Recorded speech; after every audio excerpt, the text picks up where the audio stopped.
তাই করতে হবে। কথা বলেন ঠিক না বেঠিক? এই জন্য ইসলামী রাজনীতি এটা একটা গুরুত্বপূর্ণ শাখা। দাওয়াত এবং তাবলীগ গুরুত্বপূর্ণ একটা শাখা। মজলিসে দাওয়াতুল হক গুরুত্বপূর্ণ একটা শাখা। প্রত্যেকটার কাজ হলো তালিমে হিকমত, আল্লাহর কোরআনের এক একটা বিধানকে প্র্যাকটিক্যালি বাস্তবায়ন করা। এই কাজগুলো আমাদেরকে করতে হবে। এই কাজগুলোর সঙ্গে যারা বিরোধ করবে তাদেরকে প্রথমে বোঝাতে হবে, যদি বুঝ না মানে লড়তে হবে, প্রতিরোধ করতে হবে।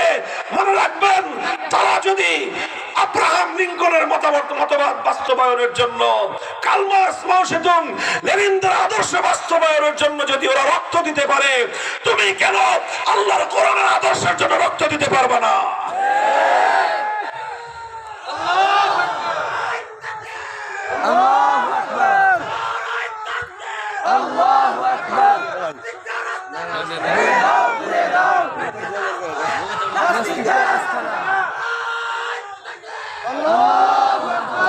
এই জন্য নিজেদের মধ্যে এই হবে না, এই জন্য একটা সর্বব্যাপী সংগ্রাম করতে হবে আমাদেরকে।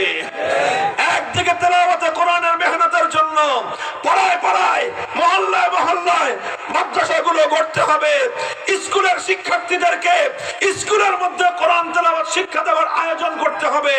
সেটা যদি না পারা যায়, স্কুলগামী শিক্ষার্থীদের জন্য আফটার স্কুল মাক্তাব তৈরি করে করে প্রত্যেকটা স্কুলগামী ছেলে মেয়ে যেন বিশুদ্ধ কোরআন তেলাওয়াত শিখতে পারে, তার আয়োজন করতে হবে।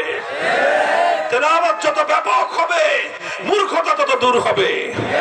আল্লাহর কোরআনের আওয়াজ যত দূর পর্যন্ত ছড়াবে, জাহেলিয়াতের অন্ধকার তত তাড়াবে। এরপরে মানুষকে কোরআনের মর্ম বোঝাতে হবে।